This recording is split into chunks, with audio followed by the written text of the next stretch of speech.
General Asim Munir, लेकिन मुनीर इतना शातिर कुक है कि उसकी असल रेसिपी पूरे पाकिस्तान में अब तक कोई नहीं जान पाया। कई थ्योरी चल रही हैं। पहली थ्योरी यह है कि पाकिस्तान में फिर से मार्शल लॉ लगने वाला है, मतलब ये कि आसिम मुनीर बतौर आर्मी चीफ ही फील्ड मार्शल पाकिस्तान पर हुक्म चलाएगा।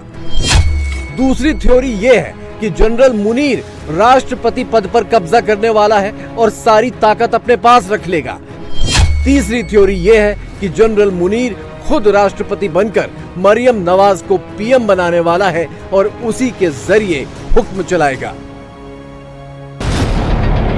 दरअसल सारा खेल ही इमरान खान को लेकर है और इसीलिए जनरल मुनीर की प्लानिंग्स को लेकर अटकलें इतनी तेज हो गई हैं। इमरान खान के बेटे कासिम और सुलेमान लंदन से पाकिस्तान आ रहे हैं। दोनों बेटे अपने पिता की रिहाई के आंदोलन में शामिल होंगे। दोनों बेटे धरनों और प्रदर्शनों की अगुवाई करेंगे। इमरान के बेटों के आने से इमरान समर्थकों की भारी भीड़ उमड़ सकती है। ऐसे में जनरल मुनीर के लिए हालात काबू करना मुश्किल हो जाएगा। हाल फिलहाल में ही आसिम मुनीर अमेरिका से होकर आया है।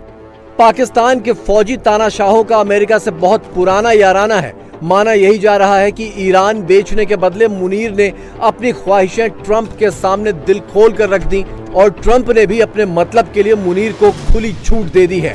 पीएम की कुर्सी जाने के बाद से इमरान खान ने अपने बेटों को अब तक पाकिस्तान नहीं आने दिया। जाहिर है फौज ने जब इमरान को नहीं छोड़ा तो उनके बेटों के साथ क्या सलूक करेगी। लेकिन अब 3 साल बाद इमरान खान अपने बेटों को पाकिस्तान बुला रहे हैं, वो भी आंदोलन की अगुवाई के लिए, तो जाहिर है उन्हें भी जनरल मुनीर की प्लानिंग की भनक लग चुकी है और वो किसी भी हाल में इसे रोकना चाहते हैं। चंद रोज पहले ही पाकिस्तान में कई पत्रकारों के चैनल ब्लॉक कर दिए गए हैं। कई इमरान समर्थकों के सोशल मीडिया चैनल बैन कर दिए गए हैं। धरने और रैलियों और प्रदर्शनों पर भी रोक लगा दी गई है। ये सारी चीजें इसी ओर इशारा कर रही है कि जनरल मुनीर किसी बड़े काम की तैयारी में है। ठीक वैसे ही जैसे जनरल मुशर्रफ ने अचानक से नवाज शरीफ का तख्ता पलट कर दिया था, मुनीर भी एक झटके में एक्शन कर देगा। मुशर्रफ वाली कहानी दोहराए जाने का शक पाकिस्तान में 27वें संविधान संशोधन को लेकर भी हो रहा है। इसके तहत सुप्रीम कोर्ट की शक्तियां घटाई जानी हैं, फौज की ताकत और बढ़ाई जानी है, फौजी अफसरों के खिलाफ मुकदमे दर्ज होने पर रोक लग जाएगी और सरकार की सारी शक्तियां एक जगह ही सीमित कर दिए जाने की भी अटकलें हैं। शहबाज सरकार ने 27वें संशोधन का ड्राफ्ट जनरल मुनीर की ख्वाहिशों और हुक्म के मुताबिक ही तैयार किया है और इसे कभी भी संसद से पास करवाया जा सकता है।